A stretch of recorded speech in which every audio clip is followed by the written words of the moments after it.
Hello, this is Rob with All In Together, and I'm here today to talk to you about Pleiades and how excited I am to play this new Guardian hero.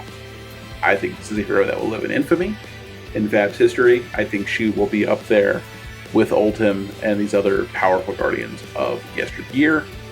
But let's talk about what makes her so powerful and why I'm so excited to play her. So I want to ask the question first is, how do we fix Guardian? This is a class that's struggled off and on, primarily on, for the last couple of years. They've had modicums of success, but I think Victor is not the deck we want him to be, and I think Jarl isn't quite keeping up with some of the unfair decks in the format. But I think Pleiades and Wyeth potentially also could really do some unfair things that keep them up to speed with Fab's power level. But I want to think about, how do we fix Guardian and how do we keep pace? So something to think about while we dig into the class here. So Pleiades is our new revered Guardian hero. She has a new talent, a new card type in Auras of Suspense, and a whole new token with confidence tokens. I think we got a whole kind of new set of tools. Revered is pretty close to what a lot of Guardians have played like in the past, at least looking at some of these cards. But Auras of Suspense and Confidence give you some really cool new tools that I think will keep Guardian top of the meta. Revered is going to be a value mid-range focused archetype, or talent rather, but this is going to be focused around taking damage to get powerful effects. So we've already seen a couple cards that give you benefits when you're lower life, where Reviled has benefits when you're higher life than your opponent. So I think she's going to want to walk her life total down and then end the game with a powerful confidence attack. Much like Icelander used to walk people's life totals down and then end the game with Stormstriders. So I think there'll be a similar play pattern here. And as well, we get a lot of fun instant speed tools and tricks with the Auras of Suspense. We get a new ways to play. Let's say they try to seek into your arsenal, but you play it out at instant speed. You can really blow people out. You can kind of bounce around your auras with her hero power. You can change things up, and I think a lot of her, like her charm, is a really cool tool, but we'll dig into that in a second. And lastly, the confidence is a ridiculous amount of evasion. This is a really good way to close games out. This is a great way to force on hits. And I think this allows a Guardian to get through these massive fridges we've seen in the game currently, unless people start playing block cards, but we'll see how the meta changes with Superslam.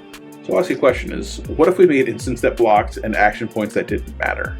I think these Auras of Suspense are exactly what Guardians need to play as a powerful control deck, but also still able to keep up with the other decks in the format. I think in particular, this idea of instants that block really fits the Guardian theme. It's kind of being the most defensive deck, but also giving these tools to kind of infringe on your opponent or set up for these big powerful turns. So I think in order for us to start digging into her kit, I think Confidence is the first place to start. This is the token that she makes when the crowd cheers her, and this allows us to get around these massive fridges we've seen in Fab, and this will allow her to force on hits and close out games. I think this is going to be incredibly powerful. I think this will probably be one of the best tokens we've ever seen. Maybe people will start to play block cards because of this, or they'll start to play some big D-reacts, but I think Confidence is really impactful. But we would have to see some powerful on hits. We can't just see crush cards for Confidence to work. But we're in luck because they've just shown us a great new card to use Confidence with. This is Standing Ovation. I assume this will probably be one of her most powerful payoffs, but we've seen that this is a card that's so powerful it's not allowed in standard sets. It only comes from her Armory deck because they didn't want this card limited. It is an 8 power blue attack, which is a great floor to be at. But if we're able to meet the conditions of this card and we're able to land it, we get another turn. This is an effect I think we'd never see in Fab, but I think this is a great effect to try to work towards. Surprised that Guardian of all heroes got this effect, but I'm not complaining. This does require a bit of setup, and maybe it's worth taking the damage to do this. But you're able to be a bit tricky with this card, because if 3 or more Auras of Suspense have left the arena this turn, you're able to say, after blocks have been declared, or it doesn't look like they're going to cover it up, you can just say, cool, I will tap Pleiades, I will bounce this aura, and after that third aura is now left, the on hit is active, and you can force your opponent now to give you another turn. Or let's say if you don't have, so you've already tapped her for another reason, and your opponent's like, oh, okay, we're good. You actually have her charm as well as another way to bounce auras, but I think all these instant speed tricks will make her much more interesting and much more challenging to play against, unlike these other Guardians that feel a little too fair and a little too easy and it's a little too face up. So I think this is really cool, and I'm excited to be able to get people this card. Up on a Pedestal is her first Aura of Suspense that we've seen. I think this is a really powerful card. This is a blue Remembrance. This at minimum gets you back 2 cards, but if we're able to bounce this back and loop it with various effects like Pleiades, or with effects like the Thespian charm, we're able to continuously put back cards into our deck. We're always able to have a blue if we need it, or if we're near the end game and we need to recur a powerful attack like a big red, or like, let's say we're able to set up Understanding Ovation. That's a really powerful effect for us. We're always able to choose what we're drawing. This is one of the problems that Valda has when we were building these heavy Aura Volta lists, especially with Emboldened, is they always required Guardian attack actions and you couldn't use her weapon. You can just now always have the action. You can always have that on top of your deck and say, okay, I've set up all these auras, and now the next card I draw is the attack I want to set. So I think this is really sweet. I think this has a really good synergy with our next card. In the palm of your hand is another instant speed Suspense aura. This one blocks for 3, which is great. And this card is effectively a tome. Costs 2 cards to play it, but you're able to draw 2 cards over 2 turns, or over however many turns. But if we're able to flicker this, there's all sorts of tricks we can get into, and we can really abuse this. Card draw is really good, but it gets a lot better in Guardian when we can choose our draw. And so with cards like on a Pedestal, we're choosing exactly the card we want. We're somewhat limited to what we can choose, but we can really, we can always find the right attack or find a blue. So I think you're able to set up some monster turns and always make sure you kind of have the A+B that lets her be consistent. And as well, this is just a 3 block. Or, you can just play this out of from Arsenal to the CNCU and then draw cards. I think this card is very cool. One of the cards I'm really excited about. And I think this may even see play outside of Pleiades, but it's going to be pretty gross in her. So now that we've had our 2 Auras of Suspense we've seen so far, I'm sure we'll get plenty more, but I think Thespian Charm has some really, really gross effects. This is a very powerful combat trick. This is an instant we don't get a block with, which is a bummer. And it's a yellow, which is kind of a bummer, but I think this card is sick. The first mode is effectively never live. If you ever get the first mode to work, it's all upside, it's great, but I would not be playing around using the first mode ever. This allows you to, at bare minimum, create a confidence and then bounce an aura, which will replace it as a card in your hand. This will trigger any effects when it leaves, and it'll trigger any cheer effects for that turn.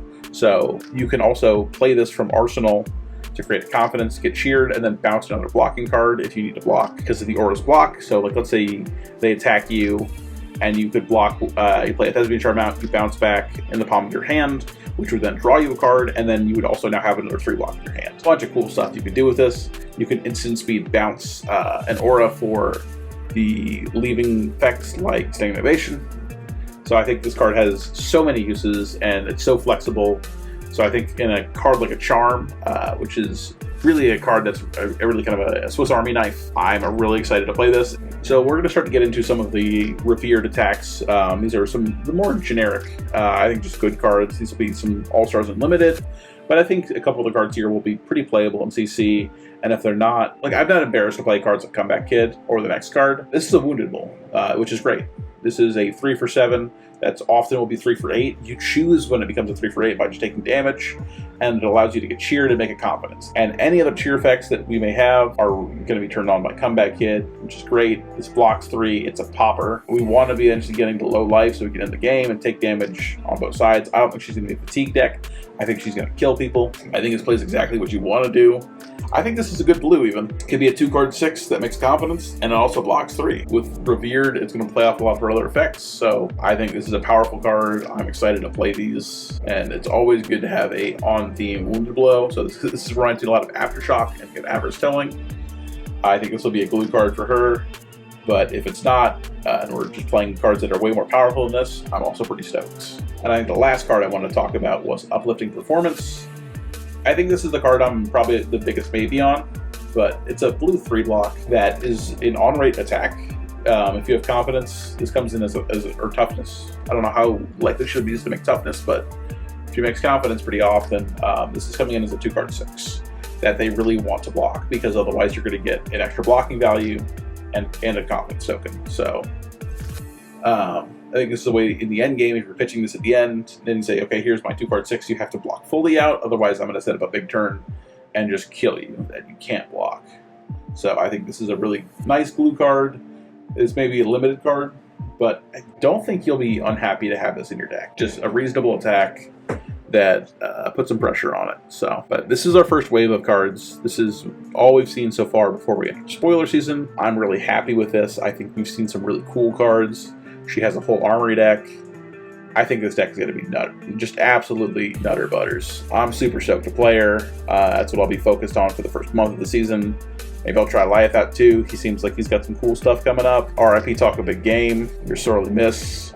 It's a bummer we didn't get to play with Talk a Big Game in confidence, but there's some degenerate things you can do by chaining Talk a Big Games, so I understand why it didn't make it, but I'm super stoked for Superslam, and if you guys are coming to Montreal, I hope to see you there. But I want to ask you guys a question and let me know what you guys think. What are you guys most excited for about Superslam? We got a bunch of cool cards we've already seen for the expansion slot, but I think Guardian is finally going to get its day in the sun, so these are some good bans and restrictions lately. I think Pleiades looks sweet. I think Liath could be super powerful, and I appreciate the time, guys. And I'm excited to come with you with hopefully a deck pretty soon. We'll see what we build, but I think this deck's going to be a lot of fun.